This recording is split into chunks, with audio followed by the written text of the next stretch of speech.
Saludo, mi nombre es Yuderli Urbano Yola, código 1012-325-701. Pertenezco al número 65 de métodos numéricos de la Universidad Nacional Abierta y a Distancia.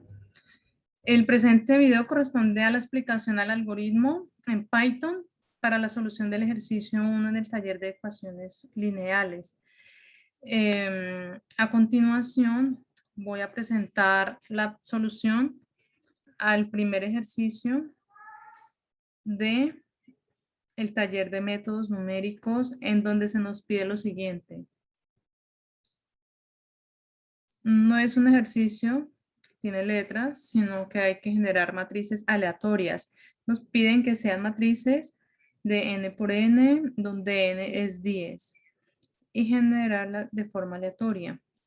Eso lo podemos ver aquí en esta sección del código, en donde importamos la librería NumPy y generamos las matrices aleatorias, la matriz de coeficientes de forma aleatoria n por n y el vector de respuestas b de longitud n.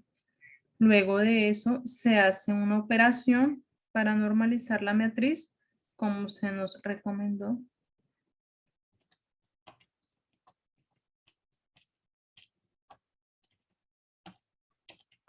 Después se realizan los siguientes pasos hasta llegar a las soluciones, tal como voy a mostrar.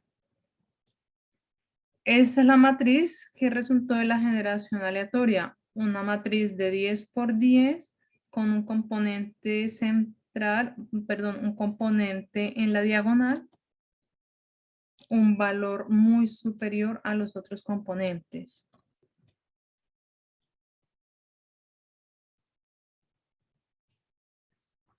Como en toda ecuación lineal, como en los sistemas de ecuación lineal, se debe comprobar que tiene solución, y para eso se toma el determinante de esta forma, donde resulta que el determinante de esta ecuación viene por de esta matriz, es este valor, el cual nos garantiza de que si tiene solución. Comprobamos de que el sistema sí tiene solución.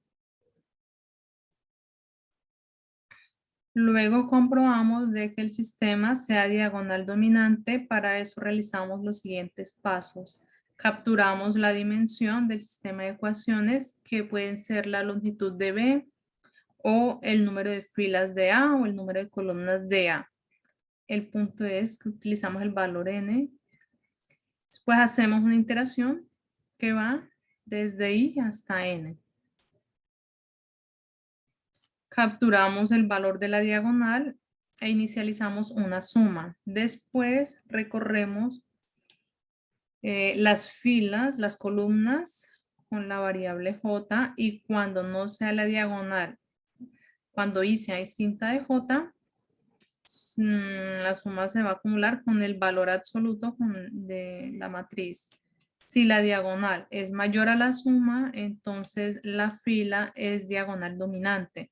Esto nos garantiza de que a medida que él va recorriendo, va a darse cuenta que este valor sea mucho mayor que la suma de los demás valores, o por lo menos esté en la región de la suma, una región bastante dominante. Se comprueba que todos son dominantes y que la matriz puede ser sometida a los métodos recomendados.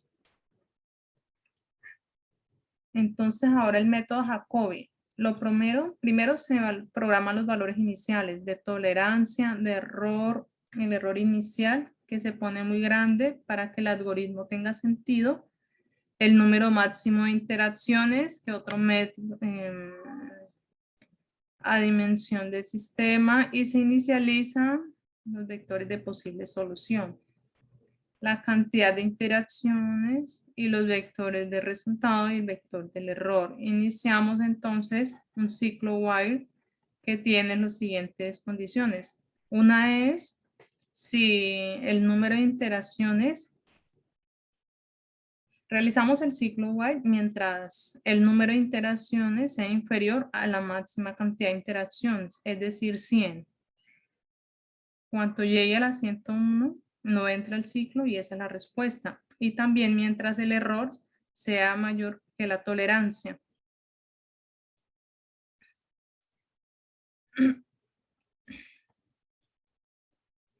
Se recorre entonces las filas y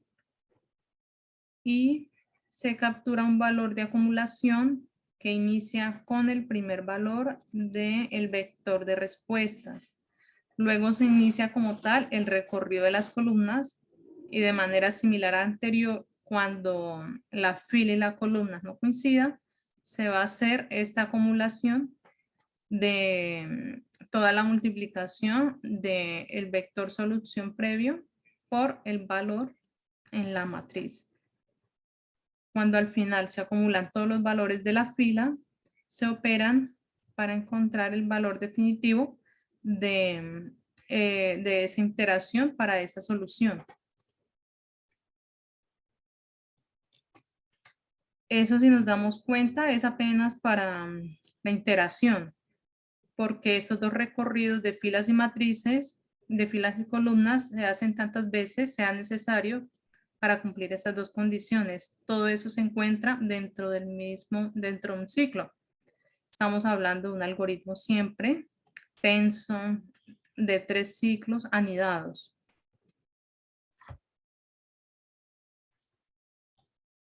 Después nos encontramos con el vector de errores, que es la norma de la diferencia entre los valores que se encuentran, y finalmente hacemos la acumulación del contador de iteraciones y del vector de errores. La solución queda entonces de la siguiente manera. Para iteración 1 tenemos este vector. En cambio, para iteración 6, que es la última que el algoritmo consideró que era necesario, tenemos un error bastante bajito. De esta forma vemos que la respuesta es la siguiente. Esta es la respuesta. 1, 3, 4, 5, 6, 7, 8, 9, 10 valores de solución para la matriz de 10 por 10. Ahora el proceso, vamos a utilizar la librería Matplotlib, la convocamos como PLT con los dos resultados, con el vector de iteraciones y con el vector de error. Podemos generar las condiciones para graficarla, la evolución del error, y esto fue lo que resultó. Vemos cómo el error disminuye rápidamente hasta encontrar un valor de estabilización, 7 iteraciones para alcanzar mayor perfección. Ahora viene el método SOR. En este método, el esquema de trabajo es bastante diferente. Ya sabemos que el mismo método sirve para SOR como para Cauchy, y la diferencia está en el omega. Vamos a dejar el omega igual a 1 en esta muestra para mantener las cosas sencillas. Esa fracción de código acá lo que hace es convocar el método de manera original. Define la cantidad máxima de iteraciones y el omega. E inicializa el vector solución. Luego convoca el método SOR, la función SOR que está definida acá, para utilizar la matriz, el vector respuesta, el vector solución, que por ahora es de ceros, el máximo de número de iteraciones, la tolerancia y el omega. Ese es el proceso de SOR. Primero hay un tipo de normalización de la diagonal principal. Es un método sencillo para convertir la matriz A en una matriz de diagonales, de una matriz con la diagonal igual a 1. Entonces, si nos damos cuenta, DOMI es el valor de la diagonal para cualquier I. Este es el recorrido matricial, primero por filas y después por columnas. En todo caso, I nos da el valor de la diagonal en esa fila.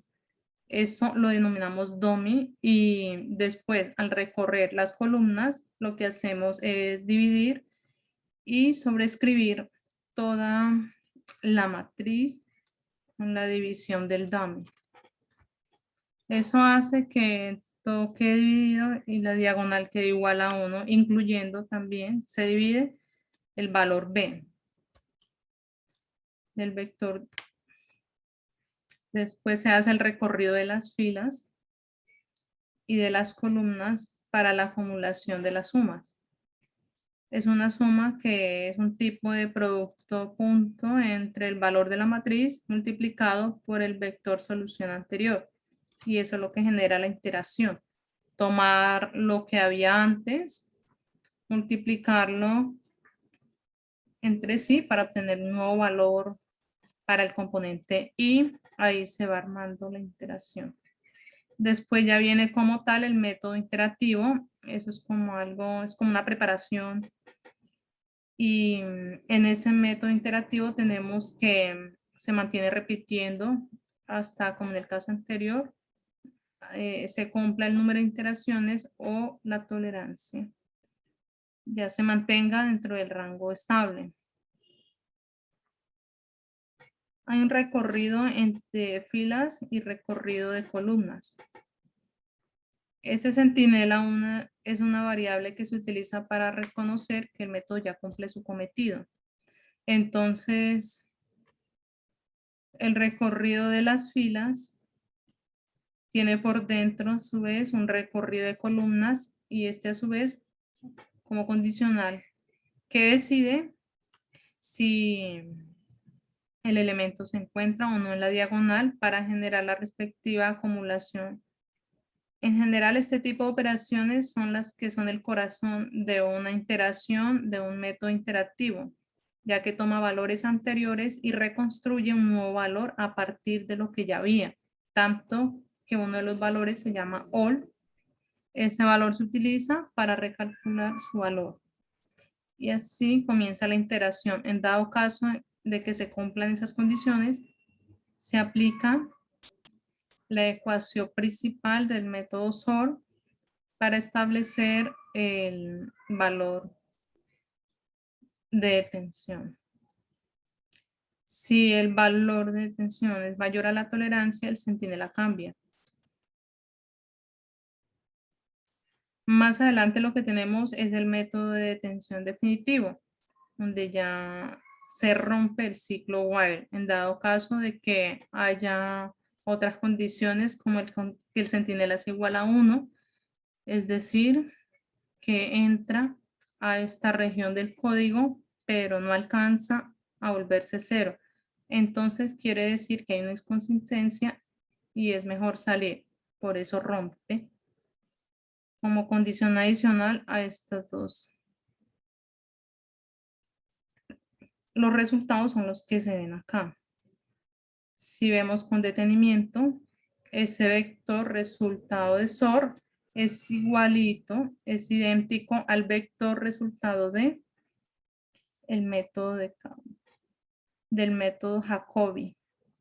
Tenemos 0,021, 0,18, 0,11 y tenemos abajo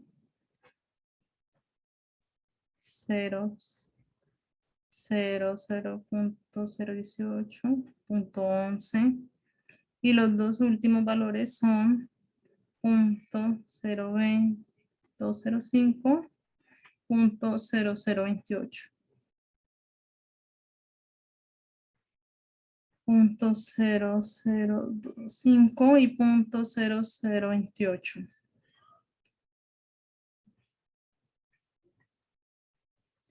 Eso sería todo. Muchas gracias.